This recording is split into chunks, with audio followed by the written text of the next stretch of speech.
John, it's quiet. Too quiet. So let's make some noise by having ourselves a podcast. I said I was going to say things that I've always wanted to say, but I've never had a reason to say before. So that's a little preview for all you people out there in TV land. No one's going to stop me. There's more to come. Okay. Yeah.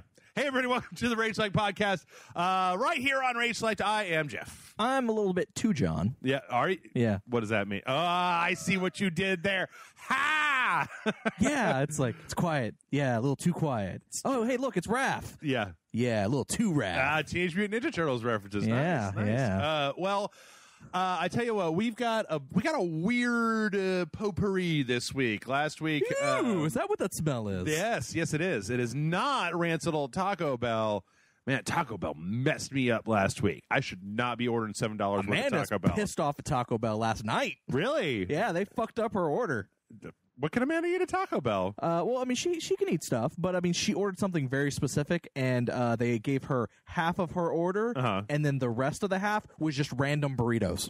Nice. So she ended up getting more food than she paid for, right? Because she ordered like 2 tacos and a quesadilla, and they gave her 2 tacos and like 3 burritos. Okay. And there was no one else in line at the Taco Bell, according to her, so there's no way they could have fucked this up and given her someone else's order. But they apparently fucked it up and gave her, and she's like, I really wanted that quesadilla. I went to Taco Bell because I wanted a quesadilla. Man, is there anything in this world that is worse than when you get home from going through the drive-thru and they didn't put your nugs in there, or you got the wrong, because if it's the place that's like super close to your house, like that's not a big deal. Like there's a Wendy's like 3 minutes from my house. Yeah. The Taco Bell is like 7 minutes from my house, and usually I've come home from the Taco Bell, I've walked upstairs, I've taken everything out of the bag, and I'm like, oh god damn it! It also sucked because she went and got Taco Bell, came home, and I was walking the dog, and she saw me, so she got out of the car and walked with me, carrying the food. Oh. Then we got back home, and then she sat down and then realized she had the wrong order and was like, well, I don't want to go back now. Yep. It's been too long. Yep. Do you know I have a friend who used to pull this scumbag maneuver. I've actually mentioned the scumbag maneuver a while back, but it ties in nicely to this. There's this girl that I used to know that was dating this guy that I knew very peripherally, and she had the trick that she would do. So she kept mental track of this. And what she would do whenever she was hungry and she was broke was she would call like the local Wendy's and be like, yeah, I just drove through there and I got like 2 chicken sandwiches and like a burger and like 4 fries and a Coke. And I didn't get one of my fries. Can I just come by and get my fries? And they were like, oh, yeah, what's your name? And she'd be like, it's Karen or whatever. And she would do that with like 3 fast food restaurants that were close to each other. And then she would just drive through and she'd pick up like a fries and a bean burrito and then like whatever. And she always made sure to say like low tier stuff that got left out so that nobody checked. They were just like, yeah, just come by. Apple pie, a burrito, fries, whatever, And she thought she was like super clever. And I was like, it's kind of clever, I guess, but I don't think anybody at the Wendy's is getting in trouble. Yeah. Like, they're not like, hold on a second. She also didn't like fleece the same joints over and over and over again to get recognized. But yeah, it's not as bad as some of the shit that I've heard that people have done. Not to fast food places, but just to like fleecing, places like going to the bank and making a deposit. But in the back when they actually had like envelopes. Like you had to put your money, like if you deposited cash or you deposited a check, you would put it in an envelope and then it would just like credit it to your bank account. Sure. Before they actually got smart. She would just like claim that there was like $100 in it and then deposit it. And then when the money went through, she would go spend it. But there was nothing in the envelope. But then you still have to give them back $100. Yeah. You're not just going to get away with that for the banks are just going to be like, well, you know what? Shame on us. Yeah. We should have checked. Yeah. She said she did raise a stink once because she wanted to see if she could get away with it, and she did get away with it once. Yeah. But after that, she was never able to. Like, she ended up having to pay it back. But it was like, yeah, if I know I'm going to be broke for an extra week or something, I'll just do that and then go buy a bunch of groceries. And then, a week later, I'll be like, oh yeah, sorry, I had 2 envelopes in my car, and one of them was an empty one, and the other one had the thing in it. Here, and like she would like have an extra envelope that she'd put it in and seal it in real quick, and be like, here, right, Why? It's just like why would you do this? I don't. Well, anyway, we got a ton of stuff to talk about, but before we do, I have a thing I want to talk about that is late. I'm late in late? discussing this. and it's not a game review or anything. Last week, 3-4 weeks ago when it came out, I bought Transformers, the Transformers 5, off the PlayStation Network to watch. I think I vaguely remember you talking to me about this. I don't know if we talked about it on anything. But I also, at the same time, was like, oh, Baby Driver's out, and I bought that. And then I just kind of let it languish. Like, I didn't make an effort to really watch it. I had Star Trek to complain about, and the Orville to watch, and, Rick and Morty was coming to an end. Which I finally watched the first couple episodes of The Orville. That's a really good show. I really like that show. I think that if they took Seth MacFarlane off that show and replaced him with a better actor, it would be a wonderful show. I agree with you. If they'd replaced it with a better actual actor, it would be a wonderful show. But I actually don't hate him as much as everybody else. Like in the show, like he's just as the a weakest. person. Yeah, I agree. He's the weakest part of the show. But anyways, your point. Anyway, so I watched Baby Driver. Baby Driver's great. Baby Driver's, all the stuff that people, I feel like when it was coming out, people were like, oh man, this movie's really good. You should all go see it. And I was just like, yeah, it's about it's a kid with an iPod who drives a car? Like, what? And no, it was great. In fact, I watched it, and when I got done watching it, my lady friend came in, and I was like, you should watch the very first scene of this movie because it's great. It's the main character, like, driving with this, the whole soundtrack is like, weird stuff from the 90s that I actually know. So like I'm like, oh, I know this song, I know who this is. And so we watched the very beginning of it, and then I showed, oh, you should watch this next scene too because it's pretty clever. And then we got done watching that scene, and I was like, I hit the pause button. I was like, see, you can watch it if you want. She's like, just no, unpause it. Like, I want to keep watching it. And I was like, okay. So I literally watched it twice in a row. No problem. Like, there's a whole young love subplot, which usually I'm just like, let's get it moving. I like that. John Hamm, incredible. Jamie Foxx, incredible. Yeah. Kevin Spacey, incredible. But what's more incredible than all the rest of that is that it's just a fucking solid, like, crime drive-in movie. It's like, you know that lady that sued the Drive production company because the trailer for Drive made it look like it was going to be the Fast and the Furious with Ryan Gosling, and then it ended up being all navel-gazing, fartsy. Yeah. Yeah, which I really love that movie. This is like if that trailer for Drive was what the movie actually was. It would be like Baby Driver instead. I really enjoyed it. And what I was trying to say is that I think that it's really laudable because, up until now, Edgar Wright has made these quirky, British comedies with Simon Pegg and Nick Frost, Space. You can almost look at Shaun of the Dead and Hot Fuzz and World's End as like an extension of Spaced almost, is that it's very like these kind of slacker characters and different things, and they're better movies than just that. They are the Cornetto trilogy, so. Right? But they're very similar. And the only other thing he's done different was Scott Pilgrim, which I really enjoyed. Yeah, but it's still kind of like, it's almost like if you took Spaced and you made it American/Canadian and it's an adaptation of an existing work, and that's fine. But like this is just a solid like crime drive-in adult movie. I really enjoyed it, and if you've been out there as like, well, I don't know, like I saw the trailer, or the poster, like it seems interesting, but maybe I'll wait till it's on Netflix. Like it's really good, and if you're looking for a nice like drive-in crime, good acting, I thought it was really good. Okay. So I think that I just want to try to save people from the trap that I had, where we're just like, yeah, I don't know, because it's really good, and I really enjoyed it. Yeah. Outside of the Orville, before we jump into news, is there anything else that you've been watching that you found interesting? I watched Triple X, The Return of Xander Cage. I lost interest in during one of the gunfights in that movie. Really? Because I fucking loved that movie. That movie was great. Yeah? I fucking loved it. Okay. Like, I want this to be a franchise on the level of the Fast and Furious movies. Uh-huh. Like, I just want this world. I want, like, another movie where it's Vin Diesel and Ice Cube and all these other people all going and saving the world in stupid Gen X, fucking ESPN Extreme, saving the world James Bond. That's fucking awesome. Yeah. I really like that idea that's been floating around for a while of having the Fast and the Furious and Transformers crossover, because then at least maybe we could have some like really good driving sequences in a Transformers movie where the robots turn into cars. Also, I feel like they're both on the same level of like ridiculousness, but I feel like the Transformers franchise could really use, and I don't believe I'm saying this, some of the grounded writing from Fast and Furious to just make it a story with a beginning, a middle, and end, and not, But yeah, no, it's like I watched, I was like, holy shit. I mean, I like the first movie. Yeah. I've admittedly never seen the second movie because I went, well, it doesn't have Vin Diesel in it. It's also got this, whole hip hop flair because it's Ice Cube. You know what? Maybe it's not for me. It's not the first. Like, if it was more of the first movie with a different actor, I would have probably checked it out. But I was like, it kind of looks like it's a different vibe. Sure. Not for me. So I never watched it. Okay. I kind of want to go back and watch it now. Okay. Like, I seriously want this whole thing to be just this fucking long spanning franchise. Doesn't even have to star Xander Cage in every movie. Just fucking go balls. Donnie Yen is fucking awesome in that movie. Yeah. Him and the guy from Ong Bak, Tony Jaa. Oh, okay. Fucking totally unrecognizable. Like, I was sitting there going, he looks. I was like, I thought Tony Jaa was in this movie. Oh wait, he is in this movie. Yeah, He's that guy over there that I didn't recognize. You've been looking at him this entire time. But yeah, no, it's like I really liked the movie. It was really good. Okay. Other than that, just been playing Finally got Cuphead. the ability to download stuff. Oh, Cuphead. Yeah, Cuphead. A lot of Cuphead. Okay.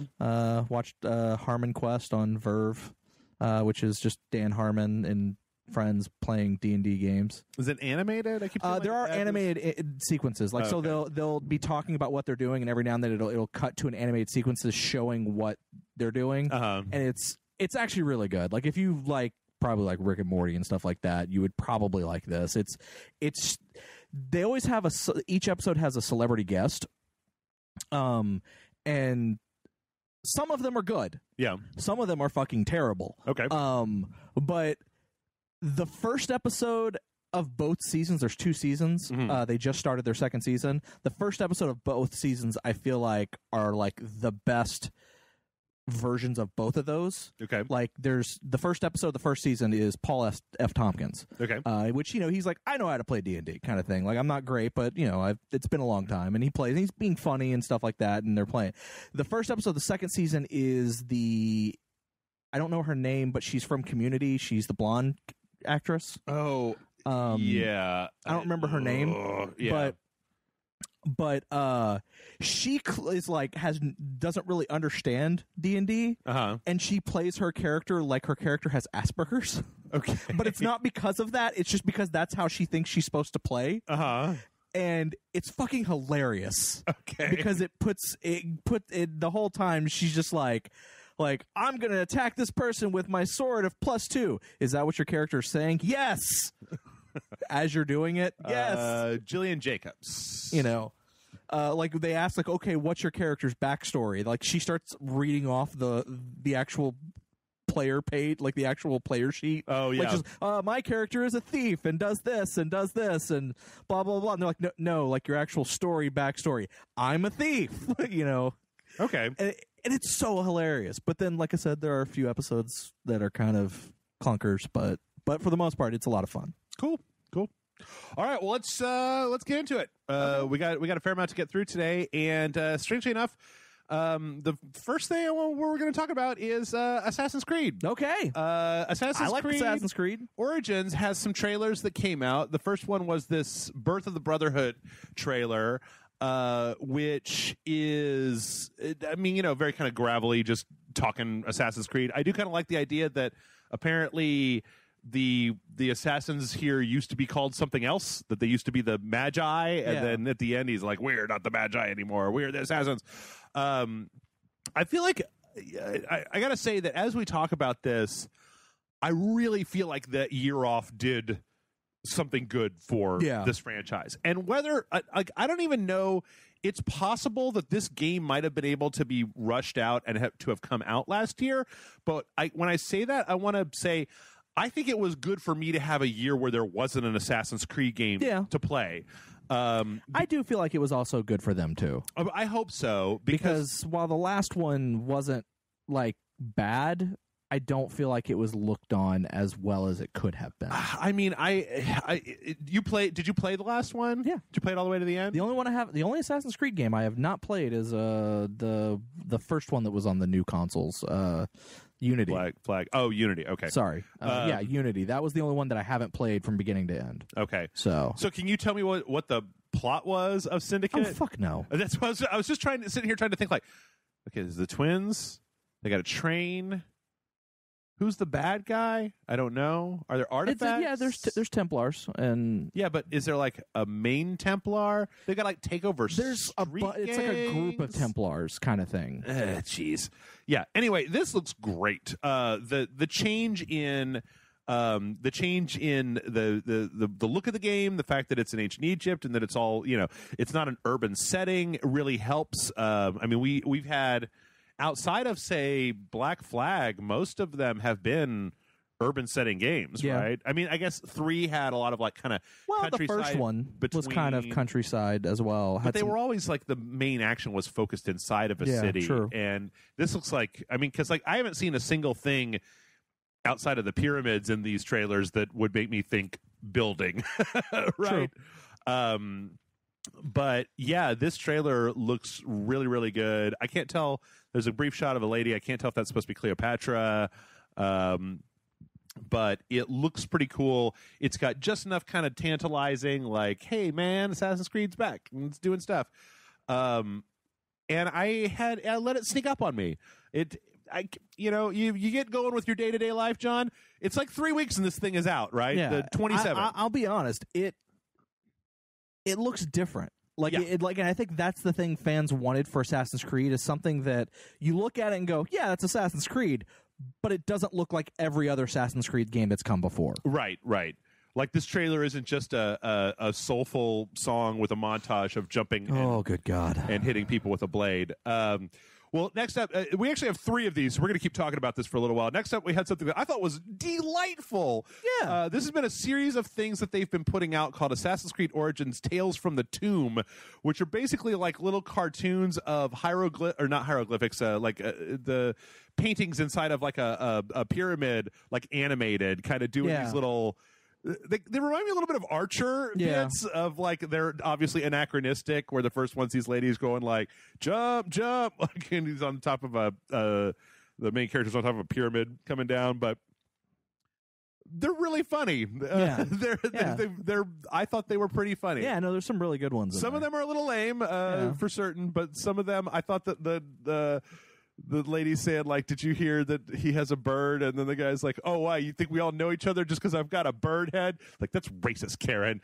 And just the idea of, like, calling somebody in Egypt, like, by that sort of name. I don't know. But one of the things I thought was actually really interesting about this was they showed off a few things. One was that apparently, I don't know if this is actually going to be a thing, but that underwater combat maybe with animals? Yeah, no, they've actually talked about that at E3. Oh, okay.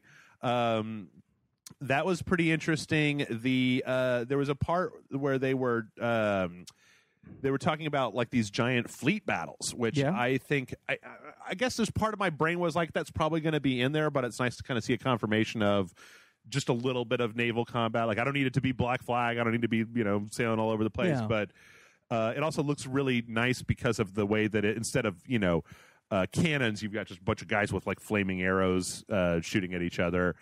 But the thing that I found probably most interesting was the fact that apparently we're doing just like, I don't know what this is, but there are a couple of these where it's the main character whose name I really need to learn, running around while a giant like Anubis is in armor is like shooting lasers and shit at him. Apparently he fights gods. Yeah, which...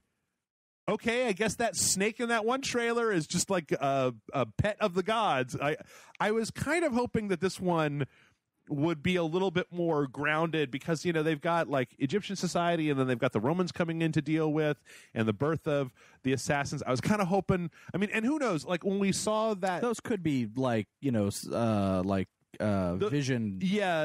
or like he's hallucinating or going on a vision quest of some kind. Well, there's also a lot of like Animus bullshit in this thing, so it's possible that it could just be like, oh no, the Animus has been corrupted, there's an invading hacker from the outside, he's managed to manifest as Anubis, you've got to like fight him back. I hope it's that and not just like, also I killed the gods, like this is a God of War. Right, exactly. We have a game where you kill a bunch of gods. But that seemed really interesting. Also, I thought that the jokes in this thing were delightful. Some of them were, some of them were really good. And then last but not least, there was actually another another one that came out that was basically kind of just a bit of gameplay, talking about stealth gameplay. And one of the most interesting things, let's see if it's actually in this particular trailer, that they've announced recently that I didn't know about was, I don't know if it's in this particular trailer, but apparently you can find an outpost, right, that you want to invade, and then you can do the fucking big boss smoking thing and like just at will transition from day to night, and then people go to sleep, and you can use things like fire to then like distract guards, or if people are asleep, you could do like an instantaneous kill on them. I was watching another thing that talked about apparently you can tame animals. You could do like a Beastmaster thing. They show a little bit more about kind of. I know that you had a little bit of a problem with this at E3 about the like sniper elite moving the arrow around. Whatever. You know what? It's Assassin's Creed. You're fighting Anubis, but curve that arrow. I have an issue with the fight Anubis thing too, okay. But you know what? Whatever. If it's a good game, it's a good game. Yeah. Fuck it. Curve that fucking bullet or arrow or whatever. I think it's funny because it didn't occur to me until now. We saw that at E3, but it didn't occur to me until now that just like, oh right, that's just a blatant ripoff of Sniper Elite, except that they don't actually like go into the head to show the arrow just killing people.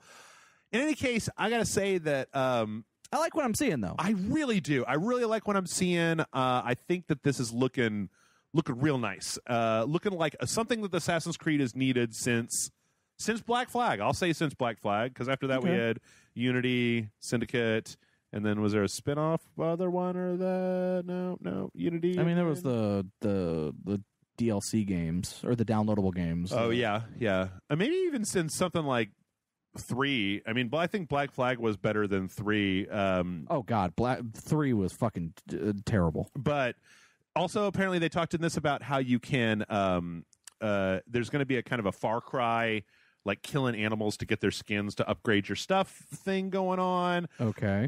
It looks like there's a really interesting kind of tech tree here of letting you specialize in, like, if you want to specialize in bow or if you want to specialize in like stealth or attacking, which is always a fun thing. And one of the things I like about the Assassin's Creed games, about kind of getting one of the things that I may have missed a little bit about some of the previous Assassin's Creed games, which is doing it your way. You know, if you want to just sneak in and do your thing, you can do your thing. I like the fact you can put people to sleep. Yeah. Because, in Assassin's Creed Syndicate, I felt like I didn't have as many ways to do non-violent combat, which sometimes I like to do in a stealth game, just to, it makes it a little bit harder, and I dig the RPG implications of like, well, I'm knocking them all out, right?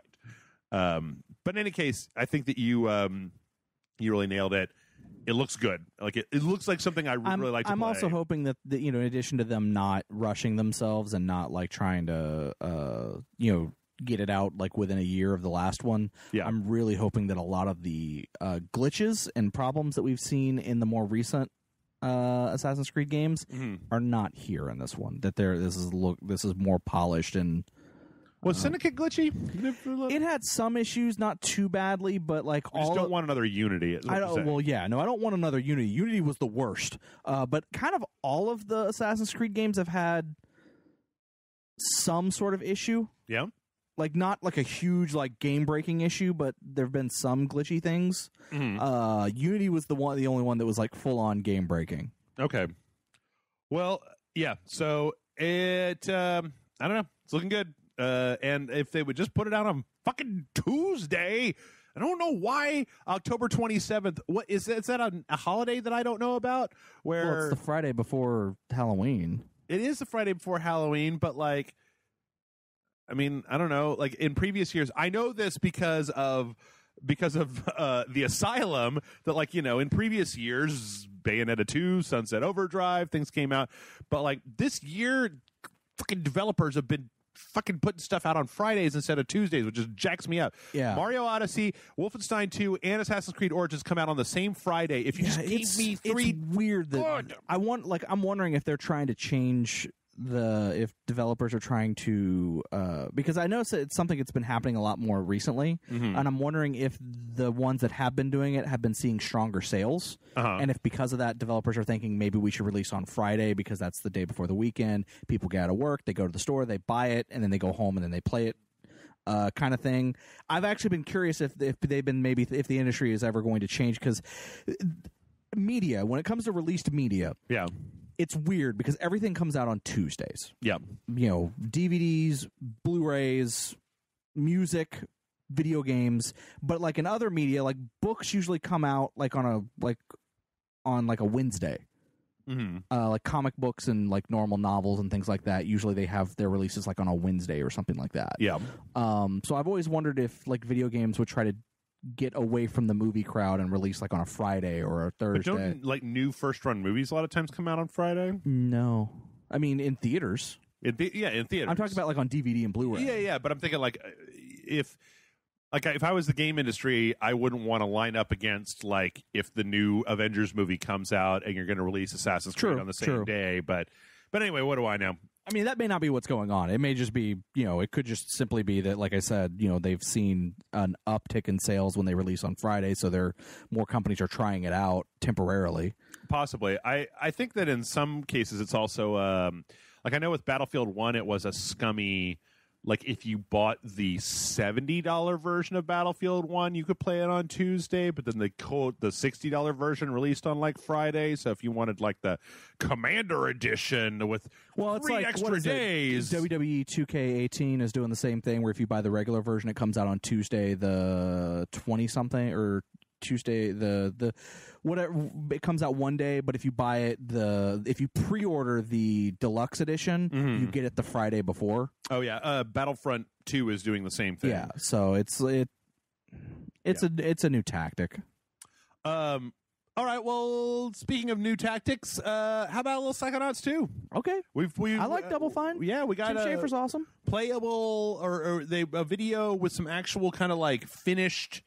Not completely finished, but much more finished than the last one where they were just showing kind of like little bits. This is like they've got one of the areas. This is the area around the base where Raz is or whatever.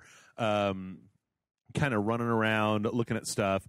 This is a nice video. It's very well produced. Like, that was the thing that I was noticing. It's about 14 minutes long, and it's exceptionally well produced. Oh, yeah. For Two-Player Productions. Two-Player Productions, who is the company they go to for these, is, they did all of their dev diary for the Broken Age, and, like, I have that on DVD, and it's fucking amazing. Yeah. Or I have it on Blu-ray, I should say, not DVD. Also, Tim Schafer is wearing a Brutal Legend shirt in a lot of this that I feel like Amanda would straight up stab a person to own. The only person she wouldn't stab is Tim Schafer. That one right there. Yeah. It's like this is neon Brutal Legend shirt. But yeah, they go over a lot of stuff in here. It seems like the game is coming along. It's I think it's really interesting to watch these types of videos from a studio that is as seasoned as Double Fine. Like, this isn't Double Fine's fourth game. Like, Double Fine knows what the fuck they are doing. Yeah. So it's kind of nice to see a bunch of people who know what the fuck they're doing what the fuck they're doing. On the other hand, did you play Psychonauts? Yeah. Okay. Can you explain to me why people have the opinion about Psychonauts that they have? It's just a fun game. Okay. Because it seems to me like... It's a fun game that, when it came out, didn't really get a lot of publicity, and it was really well reviewed, but it didn't sell very well. And it actually is a fun game. Like, I played the original Psychonauts. I had a lot of fun with it. I even played the VR game that they released. I had a lot of fun with that too. Okay. And it's just the story is fun. The story that you're playing as is fun. It had some interesting puzzles. Like, it wasn't like too difficult or anything like that, but it wasn't hard either. So just a solid ass. It was just platformer. It was a solid platformer in an age. I think it kind of came out at the end of when platformers were kind of dying out for a little bit. Yeah, like at a time when just not a lot of companies except for Nintendo were releasing platformers. Yeah. So it didn't really get a lot of sales, but it became one of those. Like anything that gets reviewed really well but doesn't sell well, it gets beholden to the gaming community. Okay. So okay. That makes sense, because when I actually look at... I never played Psychonauts, so I don't have any nostalgia for it. Yeah. And when I look at the gameplay that they're showing here, it's like, well, I mean, it seems like a pretty decent platformer, but, like, I don't understand why people would get. Mostly it's the story. Okay. The story. It's a fun little story. It's funny. It's got a lot of humor. It's quirky. Okay. Fair enough. Well, it's nice to see that it's moving along. They said their next milestone is they want to get the game like kind of 30% just roughed out so that you can play like 30% of the game, and they wanted that to happen in the next month or something like that, so they can check and make sure that it all hangs together before they keep polishing up and working on it.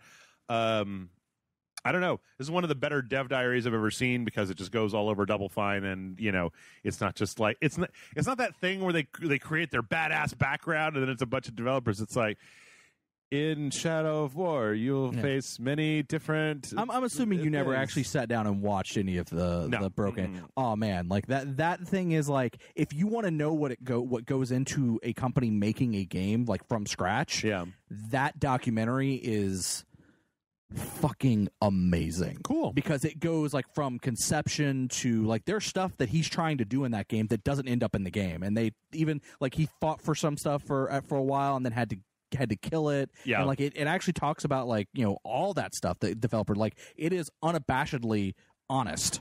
Cool. Like if something bad happens, you see it. Like it's like I recommend anybody who has any interest in what goes on behind the scenes, go watch that Double Fine Broken Age documentary. It's all on YouTube. Presents or something like that. Yeah, it's all on their YouTube channel. Okay. But I because I kickstarted it, I got a Blu-ray copy of all of it, and it's really good. Okay. And you should probably go watch this as well if you're interested in Psychonauts 2. It's really well put together. Next up, speaking of production companies that are very good and have all their shit together, it's almost time for Halloween, and that means that it's time for the Overwatch Halloween thing. Halloween Terror 2017! Yep, starting October 10th. They put out a very brief thing on their Twitter that's just McCree as kind of like a vampire hunter, and then very Van Helsing with a vampire Reaper. Yeah, and then Reaper as a vampire. So get ready for your Mondays to be filled with Junkenstein! Getting those 5 loot packs. Well, what I'm more interested in is the whole, like, if it's like the last year, if it's like the summer games, then all last year's stuff is discounted. So no, I'm looking forward to it because I missed last year's Halloween Terror event, so I didn't get to participate in it last year. Yep. So I'm looking forward to totally participating this year. I like the Junkenstein's Revenge. I just hope that they put in some different. I hope that they kind of upgrade it a little bit and they make it a little bit better. Well, from what I understand, and again, I didn't play the summer games this year, but if I remember correctly, I read somewhere that they had tweaked the Lucio Ball a little bit. Oh, maybe. I don't know. I suck at Lucio Ball, so I just ended up playing the arcade mode to get my chests. But I had heard that they had actually updated the Lucio Ball a little bit to make it work a little better. So most likely, if Junkenstein's mode or whatever will probably I hope also. so. I mean, it was locked to what, Reaper, McCree, Anna, and one other person. So you would play that horde mode with only those characters. I always got stuck as Anna, and it always kind of just. Also, the people that were playing that mode were really good at it, and always just made me feel like a jerk. So, but anyway, you reinstall Overwatch. Maybe you played in that free weekend last weekend or the weekend before, whatever that was. I don't have to reinstall nothing. It's installed. It never gets uninstalled. Okay. Yeah, I think I still have it installed. I got too many things installed though. Oh, damn it. I had my news stories laid out in a certain order, and then I started moving stuff around, and things are out of whack. So, you, the gentle listener, for our next story, take it and put it right after all those Ubisoft or after all those Assassin's Creed trailers, because there was some more Ubisoft news. Ubisoft apparently is doing trying to get back 4 million of its own shares in the. How long has this been going on? That Vivendi's been trying to basically take over Ubisoft. Oh man, this is a long time, because I think I looked at it like a little while back. I was like looking at my On This Day, and I want to say it was like 2 or 3 years ago that I was like, this is really interesting to read about. Yeah, and it's like, it's crazy. Apparently, they put out a call, basically an open call to try to get back 4 million of their own shares at any point in time to basically just buy back shares. Because if Vivendi manages to hit 30%, then they have to. Then apparently, according to French law, Ubisoft has to do an IPO, and at that point, Vivendi can come in and basically snap up controlling interest of them and take them over, which Ubisoft does not want to happen. Yeah. It's interesting, though, to watch this with a company that I actually care about a little bit, kind of happening publicly of like, I don't want Vivendi to have control of Ubisoft. Ubisoft is a fucking wackadoo crazy place that does shit Ubisoft like is a Mario company- versus Rabbids. Well, Like, Ubisoft is a company that I feel like there was a point where they kind of started to go the wrong direction yeah. with their management, but then I feel like they've actually done a lot to Swerve back. swerve back into the right direction. Yeah. And I feel like they're just now getting to a point where they're actually starting to regain trust Mm-hmm. with a lot of things. So now it's like, had this happened when what's his name took over Assassin's Creed and was like, we're releasing one every year, Yeah. I would have been like, fuck it, do whatever, Vivendi, I don't really care. But now that they're kind of already in the middle of righting the ship, I'm kind of like, no, leave them alone. Yeah. Yeah. Mario and Rabbids. Mario and fucking Rabbids. I don't think that would have happened if Vivendi had been the owner of them. They'd be like, what? If I can share profits with another company, eat a dick. We'll buy Nintendo. Yeah. I hope that manages to come back. And you know what? I'm moving my stories around because speaking of Nintendo, Nintendo. Did you hear about this, John? I probably did. Nintendo's being a dick face. Not in any. Nintendo is like they're the Jekyll and fucking Hyde of video game companies because I dig the stuff that they put out and I like a lot of their games, but this week they basically have a new policy. So for anybody who has forgotten, let's say that you make a video with a Nintendo game. Nintendo will immediately claim that video as their own, monetize it, take all the money from it, right? Unless you have one option not to happen. If you sign up for the Nintendo, what is their bullshit thing called? Creators program. Then you can sign a bunch of stuff and you can get back part of the money. Yeah, the video is still monetized and they get it, but then they will give you a small percentage back of what they get. But then you also have to like adhere to their guidelines about what can be in a video. Like you can't. We would not be able to adhere to those guidelines here. Beaches when you're playing a Mario game because they're like Mario's for babies, and I'm like, fuck you, you cum rags. Mario's for everybody, including filthy ass Brian Brushwood. Well, apparently they have a new policy, and that policy reads, quote, live streaming on YouTube falls outside the scope of the Nintendo Creators Program. This means that you cannot broadcast content on YouTube Live from the account that you have registered to the Nintendo Creators Program. This, to me, smacks an awful lot like fucking Atlas, the Persona, like, we will fucking DMCA your videos if you go past day 60 of just, like, Japanese companies that don't fucking understand what's going on over here. And that's why people will go to Twitch. Yeah. Well, yeah, obviously that, like, Twitch don't give no fucks. Twitch will let you do it. But, like, what a tone-deaf move. Like, it was a tone-deaf move of them to be like, well, we're so nice that we'll let you sign up and give us your bank account information and we'll give you back fucking 15% of whatever you make, even though you made the content. Like, I mean, granted, they made the game that you used to make your content, but I'm past that particular argument of like, you know, that because Nintendo made Mario, that if I make a video about Mario that has Mario footage in it, that they should get it all. Plus, when you combine this with the fact that YouTube has just gone berserk with the adpocalypse, like Jim Sterling had a really good video this week that went into something I was screaming about on the podcast last week about, like, apparently most of the videos that get flagged, if you just send them in for a review, will be unflagged, which means that their automated process is essentially just wrong most of the time. I don't bother because I'm not monetizing anything anymore. So unless somebody pulls Content ID, which I can't defend against, it's not really a big thing. But I mean, come on, Nintendo, what a dick move. Like, you're supposed to be this fucking friendly company, and Mario's like, you better not a live stream. I don't know. Do you have any thoughts on this? It's just business as usual for Nintendo? It's unfortunately, it's business as usual for Nintendo when it comes to YouTube, because here's the thing. Nintendo, for as much as they are ahead of the curve when it comes to certain things, like the DS and the way, basically moving to a handheld model, like from the Wii to the Wii U to the Switch. The fact that they were ahead of the curve with the motion controls and stuff like that. Mm-hmm. While they're ahead of the curve in regards to these things, when it comes to anything dealing with a social environment such as online networking or YouTube or Twitch or fucking Twitter or Facebook. Yeah. Nintendo's fucking doesn't have a fucking clue. Yeah. And they are so behind the curve on it. Like, they wait so long to say anything that by the time they say something, they're saying the wrong thing. Yeah. Like, had they said it when it first was a thing, you'd be like, I can understand that mentality. Right. But now, given how long YouTube has been around, given how long YouTube Live has been around, Yep. given how many other video game companies have already kind of run into these PR nightmares, Nintendo's now coming in saying the wrong thing. Yep. And it's kind of par for the course of everything so far. So I agree. All right, moving on from there, let's get back to some of the trailers. Let's see. I think I'm actually going to skip this. There was a Middle-earth Shadow of War official 101 trailer. That's a pretty good trailer if you've kind of forgotten about Shadow of War. It's narrated by that orc guy that everybody likes, Bruiser, okay. or whatever his name is. It kind of goes over what all is going on in the game.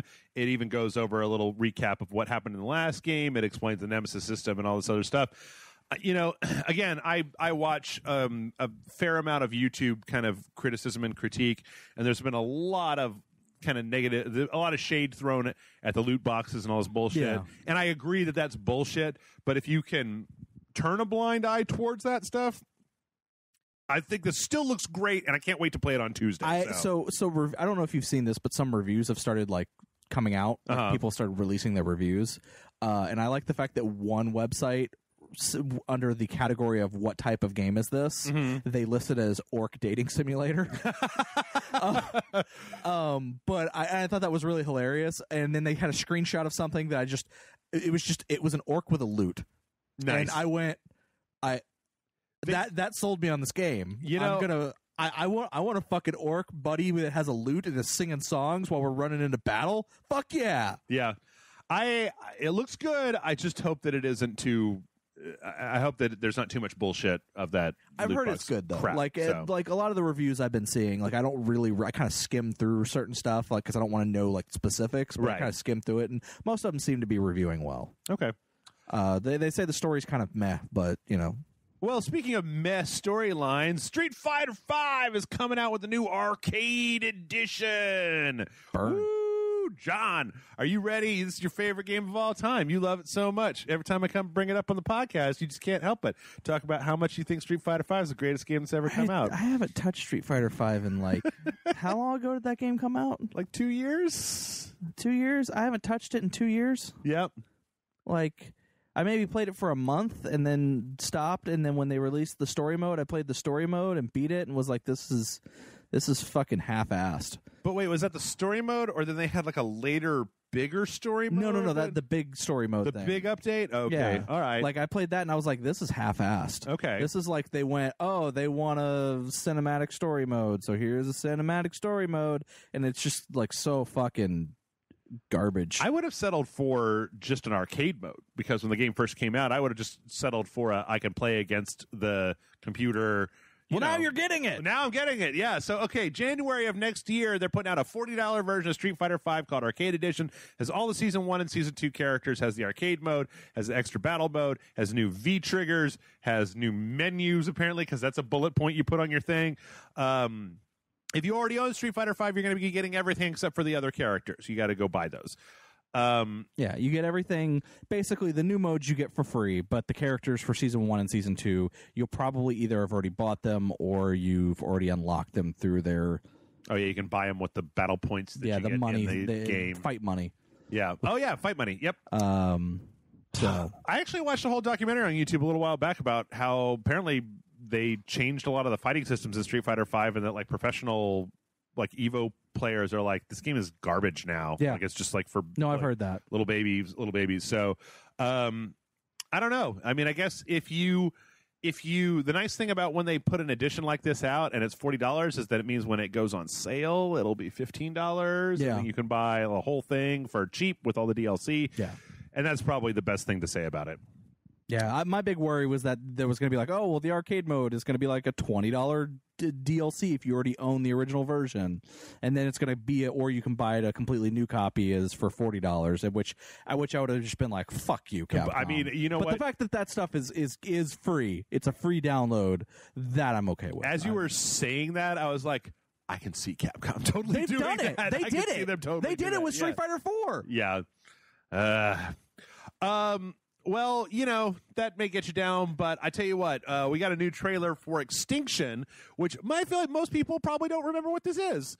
This is a game from Iron Galaxy, the folks who made Killer Instinct originally. Yeah. It was shown at E3. Amazon bought them, and this is a game where you play as kind of like a knight, and there are these giant, like, orc Attack on Titan monsters that you are like cutting off their arms and legs and trying, like, there's a whole thing where if like you cut off their legs and they can only hop on one leg. We watched. I mean, we've talked about it in I think an E3 podcast. I think it was in the other extended E3 ones, but this actually looks significantly better than the E3 one. They have shaders. Yeah, they've got shaders and lighting and stuff that make it look real good. The strange thing about this particular trailer is that there's very little chopping off arms and legs of giant monsters. Like, there's a lot of the kind of bullshit rolling around on the ground and fighting like orcs that are as big as you are. I think there's one shot of cutting a leg off and then implication of kind of coming down and stabbing one of these guys. It's interesting because I feel like if I had watched this, I'd be a little confused if I didn't already know like what you were actually doing in the game. I feel like it does less to get you excited. I mean, it shows the giant orcs, but it doesn't really show much of the character fighting them. So, needless to say, I'm actually still really excited for this game. Me too. I just don't think this is a particularly good trailer. I think it's okay. Yeah. And that's coming early next year, so don't get too hyped too quick. Next up, we have a trailer for the Stranger Things video game. Holy shit, they made a PS4 Stranger Things game? No, they didn't. No, they didn't. They made a cell phone game. It's an iPad or iPhone game. Yep. And I think it's also on Android. I downloaded it already. Okay. It's actually like apparently this is something Netflix is actually wanting to do more of. Little tie-in little things. tie-in games for their shows. How you play? Did you play it? Yeah, no, I played it. I've How is playing it? it earlier. It's You beat it already? No, I haven't beat it. I'm like I said, I've been playing it. It's a very straightforward like old school RPG kind of thing. Kind of reminds me of Earthbound in a lot of ways. You start off as the cop, waking up and like he punches things, and then like as you find each of the kids has different abilities, and you can add them to your party, and you use them to get past certain puzzles to get into certain areas, and it's a lot of fun. But it's the story. It's essentially the story of the first season of Stranger Things. Okay.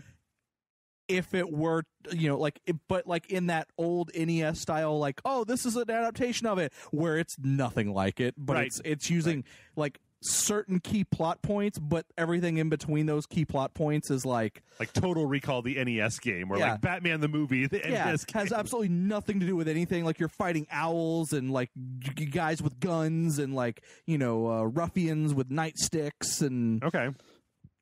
But it's free, and you're saying worth the bandwidth? as far as free goes, it's here's the thing: no in-game No purchases. Oh, no, really? it's Okay. totally 100% free. You can play it from beginning to end. Hey. There's a casual mode to it, and then there's like, if you want it to be more difficult, like it would have been if it had been released on the NES, then there's a little bit of a harder mode as well. And like, it's totally it's a fun little game. I don't see why you wouldn't play it. It's free. Okay. Hey, go check it out. You heard it. John told you. All right. Well, we got a few more minutes here, so we're going to just go over some brief. We've got some teasing. There's been some teasing recently. Our first tease, speaking of Batman, comes in from let's see, Gaz Deves at Rocksteady, who basically took to Twitter and said, this is a little while back. This is actually a little old by the time this comes out, but whatever. He said, "Be patient, fans. I know we're not talking right now, but when we do, people are going to lose their minds. Can't wait." Smiley face emoji. I thought that this would be a wonderful opportunity to do some wild-ass speculation. John, would you like to wildly speculate? It's a Superman game. Okay. I'm going to say it's a Knight Rider game, and I'm sticking by that. If anybody can make Knight Rider into a great game, Rocksteady can. I would actually prefer it if they didn't do Superman, instead made a Flash video game and made a good Flash video game. Sure. Then I'd be down for that. But, Okay. There was a company that was making a Flash video game. There was like a video that I watched that was like a dev diary of them kind of like talking about like what their ideas were for it. Oh, and I don't know. Like it's pretty cool. Is it just me? I do hope in some cases that Rocksteady. Do you think it'll certainly be another either licensed or superhero property? Do you think that might not be like a original IP? Yeah, I don't think it's going to be an original IP. Lose my mind. If you're going to lose your mind, it's going to be a property based on Lose something. my mind. It's okay. So we know it's not going to be Spider-Man. It's probably. I think it's going to be a DC property because It's they're a DC Warner property? Brothers owned good subsidiary. Okay.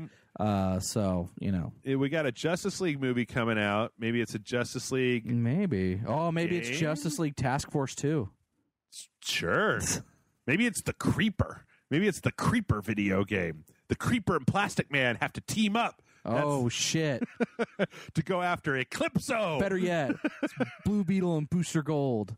No. The buddy comedy game you always wanted. Maybe it's like it's a co-op game. You have to play it with a friend. Yeah, it's like Mortal Kombat Shaolin Knights, but Yeah. with Booster Gold. It's like that Prison Break game, except that hasn't come out yet. Except it's Booster Gold and fucking Ted Cord. Why can I never remember the name of that game? That Prison Break game. Oh, I don't know. It's like, but anyway, so you feel free, gentle listener, to get into the comment section and be like, I don't know. There was that whole rumor that they were going to be making like a 1960s Batman game. Well, they were going to do a Gotham by Gaslight. Oh yeah, But that got nixed, and there was a demo for it even got released, or got shown, like leaked. I'm trying to think. Teen Titans. No, not Teen Titans. Young Justice. I'm going to make a Young Justice game. Young Justice is dark. They can do it. All right, so that's one tease. Feel free to speculate wildly in the comments and tell me what I already don't know about how, like on NeoGAF, there's a thread where they'd figured it out already or whatever. Also, so this is from Chris Avalone, who was a contributor to Fallout 2, left and was working at Obsidian when Fallout New Vegas came out, left Obsidian in 2015, and now works at Larian Studios, the studio behind Divinity Original Sin. You remember that game? Okay, with the ancient people? yeah. So on his Facebook page, he put up this, and it's just a picture of a stick guy hugging the Fallout Pip-Boy, and it says, "I missed you so much." Now, somebody who once had a hand in New Vegas has put up a thing with Fallout that says, "I missed you so much." What could it be? Wild speculation. Fallout racing game, yes or no? John? No, I think it's going to be a Fallout dating simulator. Fallout dating simulator. Fallout dating simulator where you definitely play as only a guy dating other guys in the wasteland. It's Dream Daddy Fallout Edition. Perfect. 100%. We got it. Nailed it. You can give us our money, Chris. No, I don't know. Do you think that there could be a New Vegas 2 by Larian I don't think it'll be New Studios? Vegas 2, but I think it'll probably be something Fallout related. Because I don't think Obsidian would be down to make a New Vegas 2. Yeah. Because they're in the middle of doing Tyranny and Pillars of Eternity Yeah. and all that stuff. So I think that you would see something. What if it's Fallout Tactics 2? Yeah, like what if it's like an old school Fallout game? Oh shit, son. Like a new game, but in that Fallout like Diablo style. No, like isometric style. Original. No, you're talking about Fallout. What's that horrible game that was like the Baldur's Gate Dark Alliance, but it was Fallout? True. Yeah. I'm thinking like old turn-based Fallout. Yeah, like, well, that too. So I don't know. Speculate wildly. Is it a new Fallout game? Probably. Is it something? Is it DLC for Fallout 4? Maybe. Is it a new Fallout spinoff?